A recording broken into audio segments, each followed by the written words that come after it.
peuple est détruit, parce qu'il lui manque la connaissance. Puisque tu as rejeté la connaissance, je te rejetterai et tu seras dépouillé de mon sacerdoce. Puisque tu as oublié la loi de ton Dieu, j'oublierai aussi tes enfants.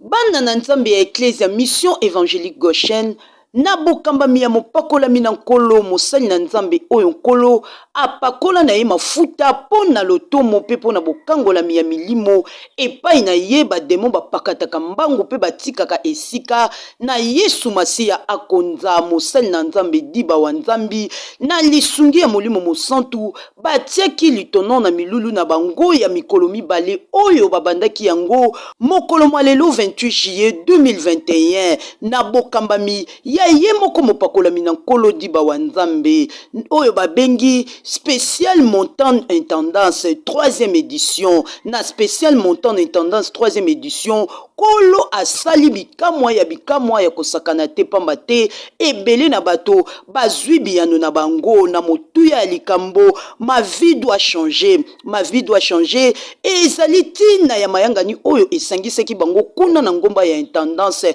na bokambami ya molimo mosantu lolenge kani kolo atindaki mosali na ye kosala yeba ete na milulu yango ebele na bato babikaki bikamwa ya ndenge na ndenge esalemaki kolo Yesu azwaki lokumu ebongi na ye bato bayaki na maladi bazwaki lobiko na bango ba oyo bayaki na mikakatano te po makambo ya ndenge na ndenge moko na moko azongaki pamba te po nkolo asimbaki ye pe apesaki ye lobiko satana azwaki penza kokoso na mabondeli ya mikolo mibale eye ndeko molinga mikati na nkolo yeba ete milulu miye mesili te esalemaka mvula ison oyo ezali 3e édition oyo nkolo azali kopesa mitindo na mosali na ye asala lolenge kani po ete bato bakangolama yeba ete yo moto ozali na mikakatano ozali na makambo ezali kosila te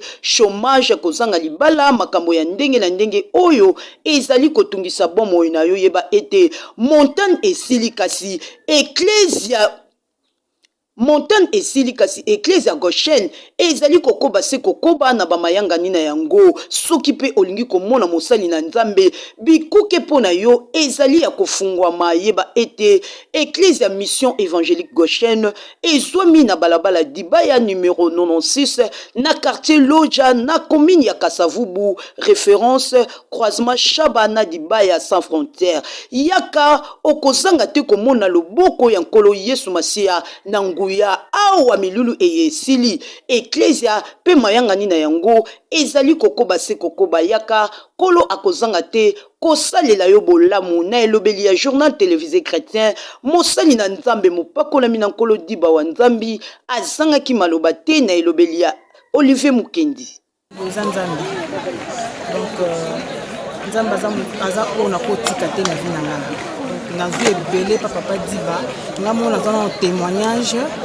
donc bato bazolanda nga na nsima parce que baomona bikamwa nzambe mpa na nga mokona donc naobenga basœur bamama bajeune sœur baya tosangana awa na ngomba chaque dernier mercredi ya semaine ya mois pardon tosangana awa donc soki boyebi no moka bomona donc biso nzambe na biso tosalelaki inventaire te tosalelaki publicité te yo moko yaka kaka parce que na biso ko obenge na heure nyonso ezala 2 heures 3 heures ayamba motu nyonso numéro ayeba te ayamba donc motu nyonso to koya awa aza le bienvenu aza la bienvenue toza maboka kofunga tozela ye tomonaki yango à partir de Jésus-Christ yemoko abandai kozwa ba disciple ba yekoli na ye bazokende na ngomba bazokende sala nini bazokende kosambela bazalaki ndenge bando kende ndenge babandai kozonga te parce que Bible zo bakaya bazokende nzamba azongengisa bilongi na bango azo changer bilamba na bango niwe lipate bando tambola pende eza bo niwe za likolo so tali bien spirituellement okomona niwe wana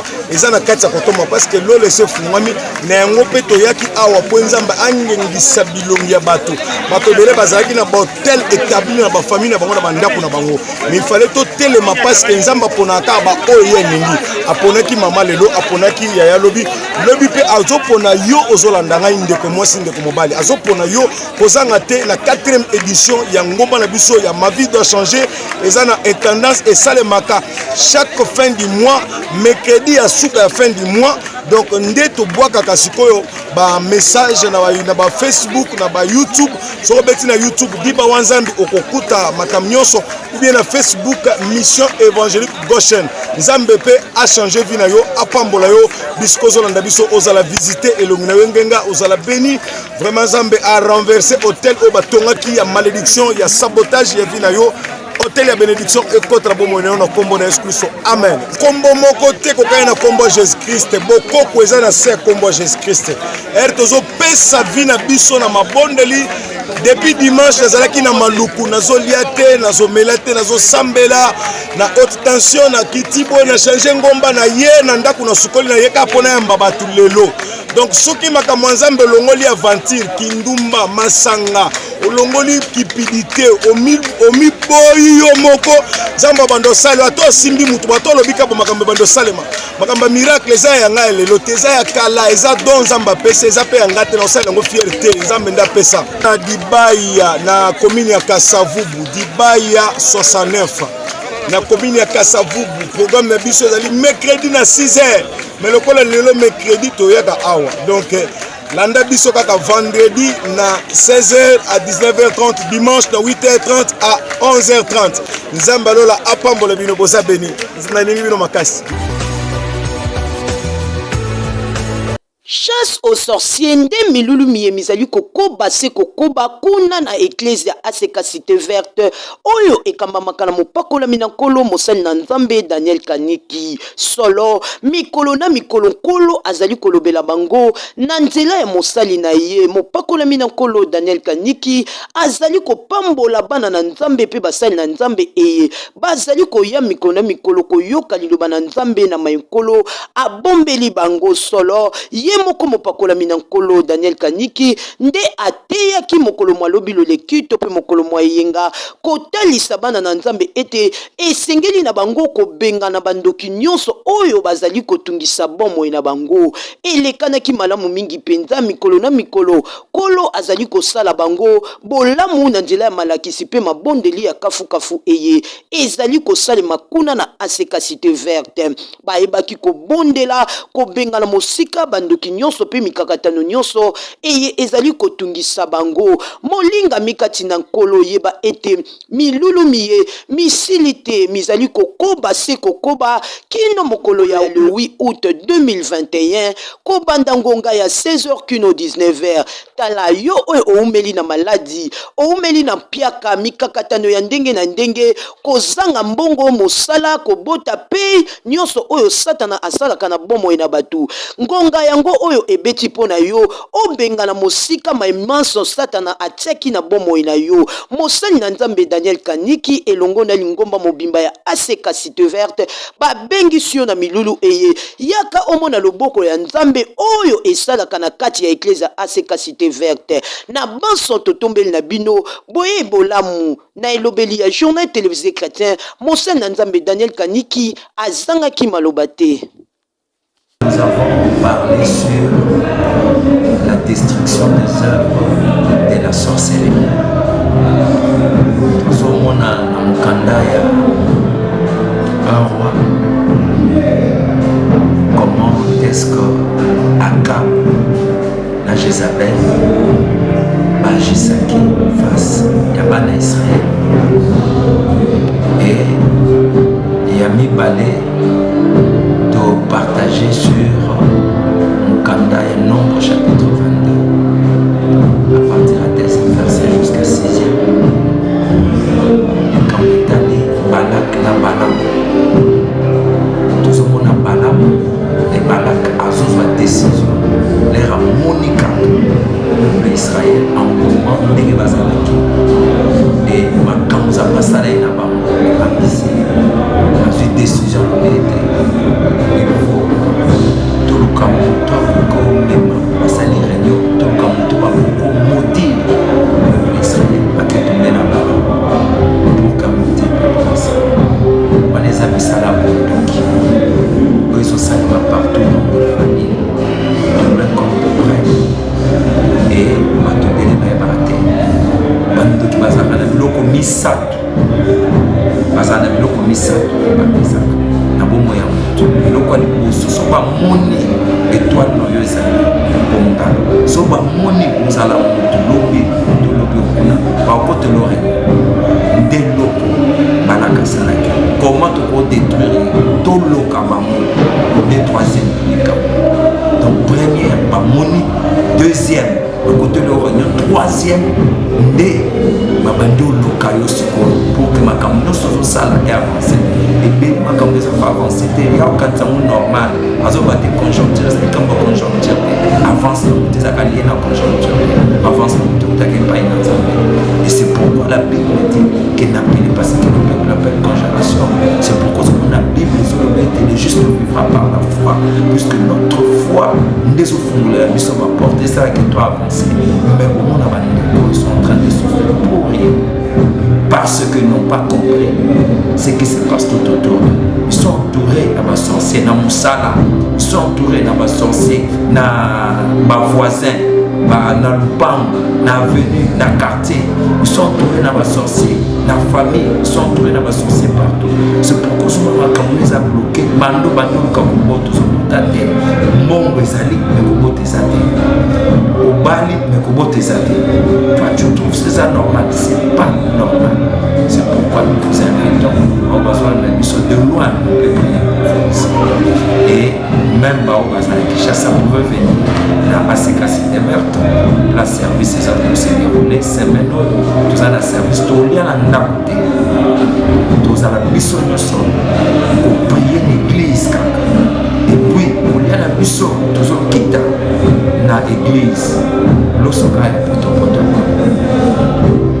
soit dès l'auto jeune la mission de service la mission tout le la mission la scène et longi la mission pas une ngongo la mission zamba loka et contre bateau bateau de contre au balingo avancé terme la mission qui est derrière ta souffrance nana sana si pas si c'est pourquoi je vous invite et je vous exhorte faites un effort tikana makambo ça mais ça non ça la mona ya avancade yakana tolukanza et laissez-le va vous visiter mon numéro de téléphone 09 98 12 30 79 on va pas 09 donc plus 243 9 98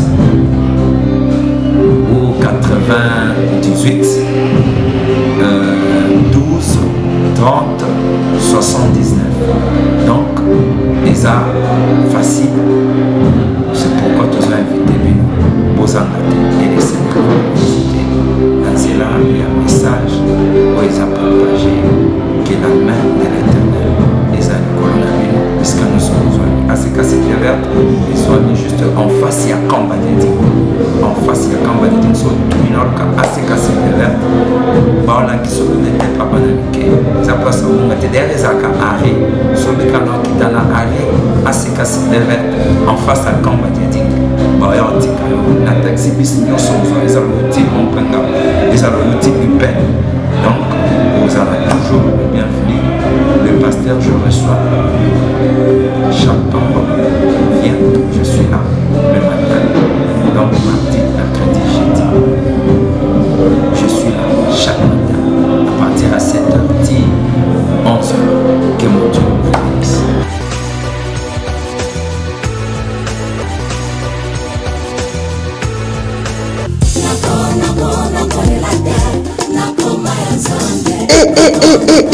balenga mikati na nkolo bana na nzambe nyonso bino baoyo bozala mikakatano bino baoyo baproblème na bino ezanga solution botuna ngai nini solution eye mpe deja eyaki yango eza na maboko ya mosakoli ya intercesseuse mondiale oyo nzambe apakola ye mafuta oyo atondisa bastade abikisa bakakatani bato ya mbasu baaveugle seliba ekweya chômage ekweya ye nde mama Esther Malela Longi mama 100 jours ye azali mokambi ya eglise monene na nzambe Nzambe, Jésus répond aussi. Babongisi 3 jours de délivrance et guérison miracle. Yango ekobanda mercredi le 28 juillet et kokoba le 29 juillet oyo ezali jeudi pe mama na likambo oyo ekosukisa le 30 juillet oyo Nzambe akokita mpona kokata kotumba kopapa mpona bana na ye bazwa bonsomi mpe lisekwa. Ebongo tuna ngai teme na monene oyo ebongisami yango ezali oyo elekeli yo yango elekeli Nzambe te, oyo elekeli yo elekeli Nzambe te. Shalom na bana na Nzambe nyonso ya ville ya Kinshasa wa bino mama malela lundi wa masanju tolobi chaud 3 jours ya délivrance ya guérison miracle kotika la TV kozakati mama na likambo tolobi oyo elekeli yo moto elekeli Nzambe te yaka esika yo mema basusi oyo kokufa maladi ekoma nzoto na yo ya kotikela Yesu likumba akota likambo na yo Matthieu chapitre 11 verset 28 moninga yo kozanga te mikolo misato oyo ya délivrance eza mpona yo adresse yango Ponti 88 bandal Bisengo commune ya Bandalungwa oyebi yango avec Chibangu avenue Ponti 88 bandal Bisengo obebi na 82 23 44 233 moninga mito fusi osika église na biso ezwami na commune ya Bandalungwa yaka na maladi yaka na bobola yaka na bokangami yaka na sekiba condamnation tozali baza koloba ke komiseri moninga ni okobotana te amela milami ngonga na yo ekoki mpo Nzambe asala bana oba kosala examen d'état tourno yango kozwa mpe diplôme ozotikala na ndako mpona nini kabana na maladi wana ezali mokolo ya mercredi le 28 juillet et kino vendredi le 30 juillet à partir de 12h mercredi le 28 juillet yango déjà et jeudi le 29 juillet et le 30 ekozala mokolo tozosilisa vraiment mokolo ya vendredi le 30 juillet kotikala na ndako te mpe kozanga te yesu aza kobenga yo amen.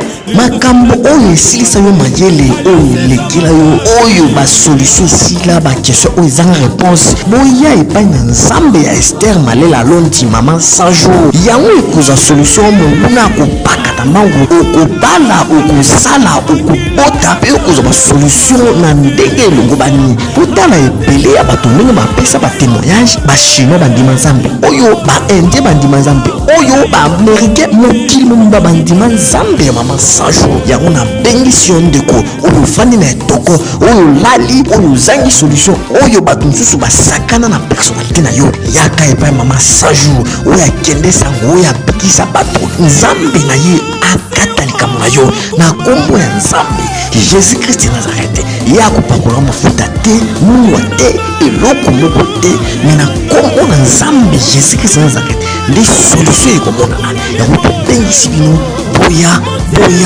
boya adresse ezali na commune ya Bandalungwa na avenue le monde numéro 88 arrêt Tibango soki okomika na arrêt Tibango otoni kaka Lumudi numéro 88 na église ya mama 100 jours bakokomisa yo dans 2 minutes okomi na église ozwi solution na yo.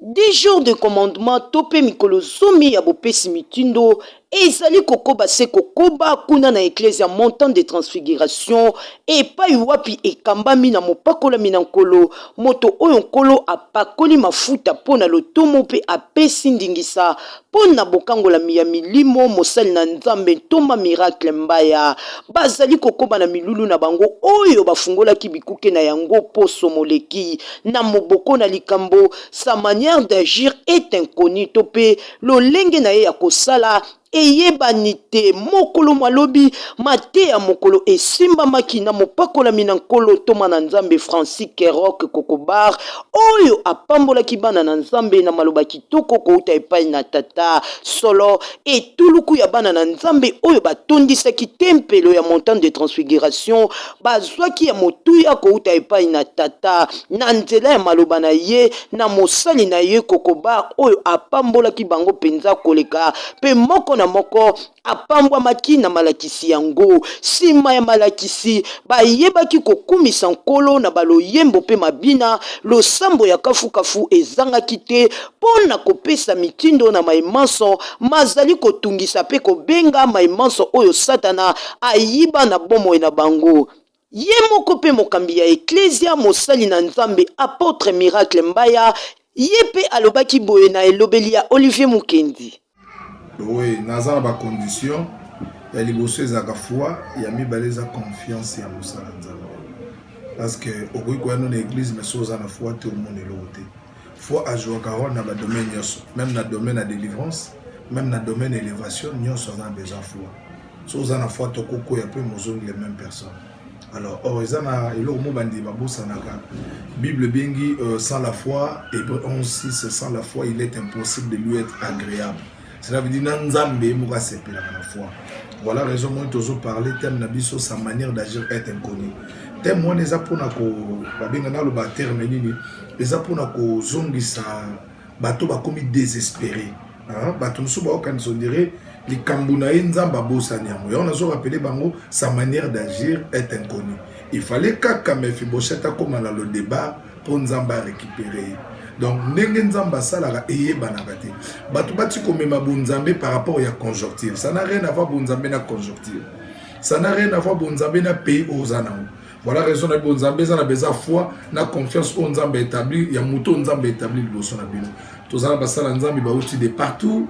Tozana apôtre Kero qui assisi lelo, je crois tozo bandalobi na apôtre Cass et après le prophète Joël le palmier Afrique du Sud.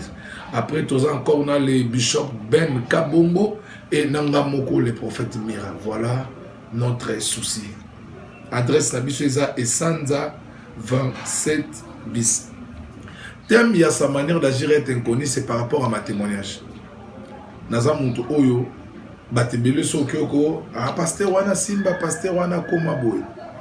Et ngamoko je crois na début ministère to bande ko quoi est-ce que mambo ko sala manzamba ofungola biso na ko réaliser que sa manière d'agir est inconnue asaka na batu moko muto o s'attendre na bangote na zo sa muto azolandanga ko se désespérer te pona maloba bato un bon joueur ataka litoyi na ba supporters te atala ka ballon na entraîneur à ba adversaire pour arobima bon soka marqué bi tant qu'il a marqué te a otsa matoyi na ba supporters ça toujours fouter. Et voilà, biso toza ba joueur auto la ballon na adversaire azana poto nanga. Donc voilà. Ndeko molinga mikati na nkolo mwana ngumba mokonzi Kisasa tala libakuli lamu epesa melio yango oyo yeba ete milulu mizali kokoba se kokoba kino mokolo ya 1er août 2021 kobanda ngonga ya 16h kino 19h30 yaka okozanga te komona loboko na nzambe yeba ete église ya montant de transfiguration ezwami na balabala Sanza numéro 27 bis na commune ya Barumbu référence Hôtel Phoenix kozanga te pamba te nkolo alingi akangola yo kasi sengeli na yo opesa mitindo na maimanso mazali kotungisa yo pamba te lolenge na ye ya kosala eyebani te yaka ngonga na yo yango oyo ebeti na banso totombeli na bino boye bolamu.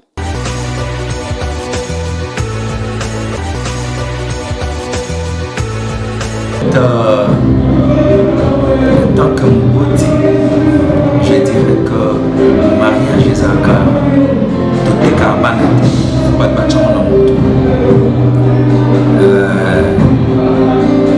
Bisso, en tant que Baboti, tout ça d'abord un devoir envers les enfants. Au faut tout ça. L'éducation à Bana, Bana Batanga, Bana Bakende, Ngoro Bateke, Apose, Yamakambo, Bana Sale, Moana, Fonacha, toutes des achères. Non. Là, il faut apparemment pas insensé, si je peux le dire comme ça, ou en d'autres termes, je vais aller plus loin pour dire que d'autres, ils ont toujours fixé la famille ou les parents de foi. Mais, dans mon moto, ce qui loi, ce qui l'État a trouvé que non, il faut pas tout parler facilement. Pas exagérer na badote to fixer limite à d'autres. Vraiment ma bise a été c'est normal tous à la sens à c'est normal les lots sont ni ba mame belé na ba belé ba fan di kaka yaka to fan na ba badote ba c'est ça qui va pesa peut-être bloquer les cas qui trop cher ba le but que ba lungoli iloko basenda ya coutume non iloko basenda ya coutume mais opesi kaka montant moko fixe ya mbongo dot mabe eza te. Donc soki bosenga ngombe na bino bosenga, soki bosenga ntaba na bino bozwa, soki bosenga groupe électrogène bozwa. Mais pour la mbongo dot ndimaka même papa mwana babale bakende $500 c'est rien. Tu peux prendre ça, tu peux organiser la manière dont tu peux organiser manifestation. D'abord kobala kaya moi les aka honneur à parents, honneur à parents. Le parents il faut pas honorer moi na bango akenda kelakimi. Pourquoi? Puisque lobby so chimbo dot share lobby ya senga bokilo na mbongo sungo te ozwa peu problème bakoya osungo puisque oza papa moboti na bango comme oza maman moboti na bango baya osunga yo puisque osunga peso mbongo 4500 nde kosoigno ti okoto hôpital na 2000 so combien mbongo na docteur na nde soigno te. Donc le Congolais faut tout comprendre makambo mosusu dot ezalaka vente aux enchères. Faut tout comprendre encore. Dot est un titre symbolique. Parents soit la petite moine jeune soeur mon kotozakane babala et papa na yaye bayoko bala mwana pourquoi bandorme la cigarette amilanga pika cigarette et lesquelles famille baki baso paka cigarette babali bapesi assemblée a déclaré kama babi bokene bokota bofanda bokena baki tilelo elekela mwana mobali wana akoma soka sali mbongo soki likambo aza kwa mbango kwa assiste papa wa d'autres passer paka cigarette. Donc symbole, donc ça dépend de mes parents. Mes parents n'a besoin même pas de $500. Mais, et ça les loter, changer les loter. Soyons des gens raisonnables, des hommes corrects. Dans les Cambotani, d'autres, le mariage. Peut-être ce sont des familles où on va comprendre ma campagne. Ou d'autre part, parce que ma famille trop pauvre. Donc, il faut moi ça les dépenses, les devoirs, tu dois les faire. Tout comme moi, ça te dit que vente aux enchères. Non. Vente aux enchères, les conseils de groupe, ça va dans le domaine. Tout petit cadeau, voter,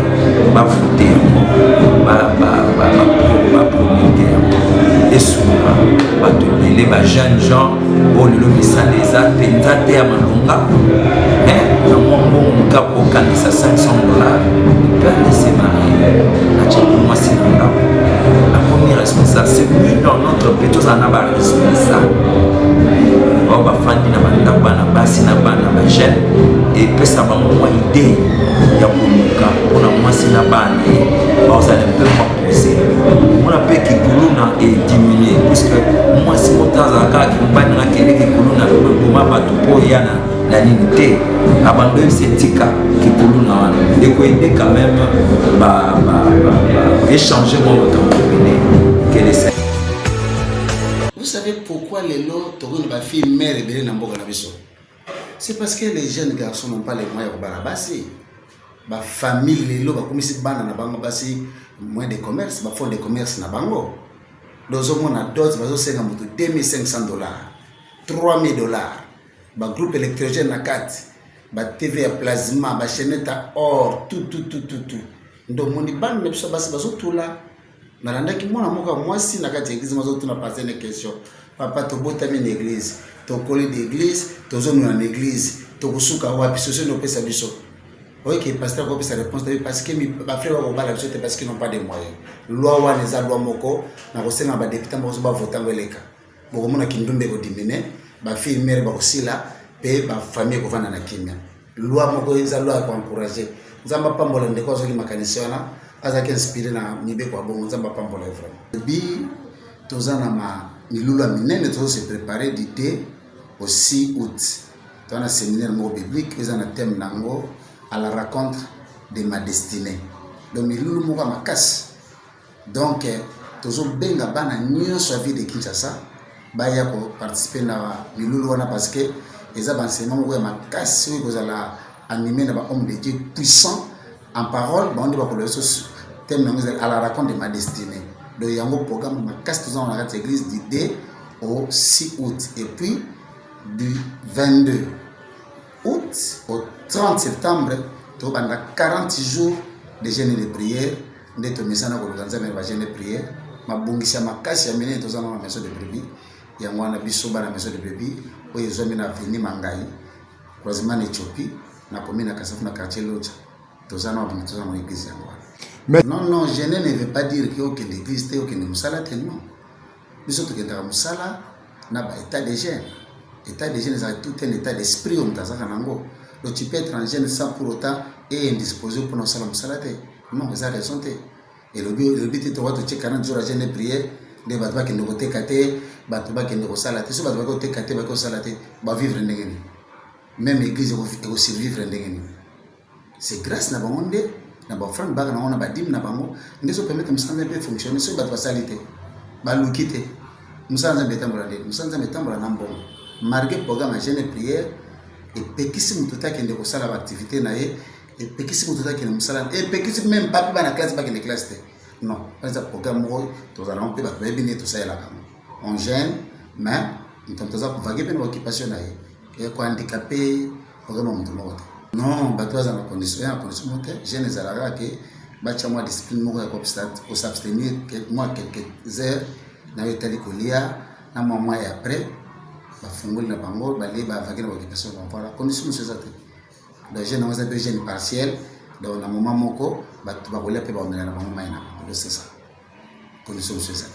Merci beaucoup pasteur. Nzamba pa ngolomé idée ça bien mais faut te belle au mot faut bala moi si so comme tu moi so tient na ndako et la réalité mususu na ba bala va biso ba oto bazo bala ba réalité. Mais il que ce mois, c'est un andako. Et comment on oui, il est déjà bien $500. Bon, alors, bah, si ça là, oui, vous ça là, non, je moi ça tient un andako. Peut-être dans d'autres travail, quoi, ça a la capacité à aussi mettre la responsabilité. Il y a moi si ma charge on a tout le mal les a parce que oui, vous quittez $500. Mais si vous avez une vie quotidienne, vous avez mené.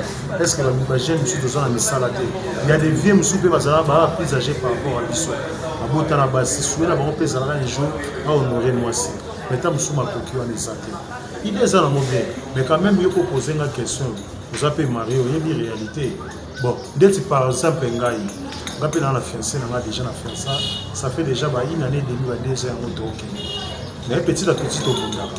Mais on a une idée, c'est une proposition. D'abord, il y a $500. Et il dépend de l'amour, on a une et surtout, la famille respect au pape saranga yo pe na pe sarabango donc c'est-à-dire ils dépend de la conscience à donc le basukara na lo banga solo na honorer moi sinanga fiancé na sitsa na bala eto na kuma nda kumako na obale na $500 na opesa puisque peut-être on a zoa facture on a zoa na ebine to négocier mbongo na pensara yango na opesa et non 500 na mais les profitable pour na bande comme susu au moni mona mutoza na sentiment na ego pour na ngala lo vidéo ezalaki désir na ngala na bobala moi sinanga na 500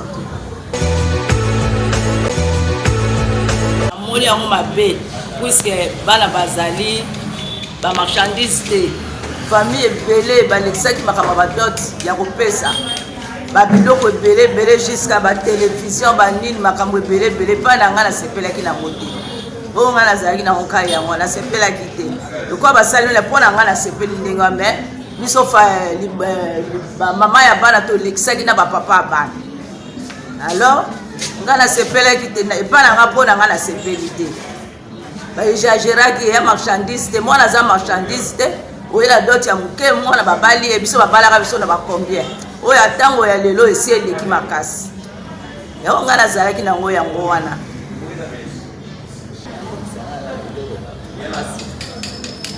nga namoni ndenge nalobi na oyo yango wana bamosusu bazoboya bamosusu bazondima mais na mpo na ngai nazondima puiske elekaki biso baboti tolekisaki na badoti ya libala mwana aza marchandise te mwana aza marchandise te azali abali na voie normale bopesi mwa biloko na ye mwana ndama mbongo esili mwana ke libala me ya lelo esi eleki mpona mabota mosusu epa na ngai na ndimi ndenge wana ezala ndenge ya normal nde yango wana ezala ndenge ya bien mwana ke libala na ye oyo ya sikoyo esi eleki mpona ngai na ndimi ke ezala ndenge wana.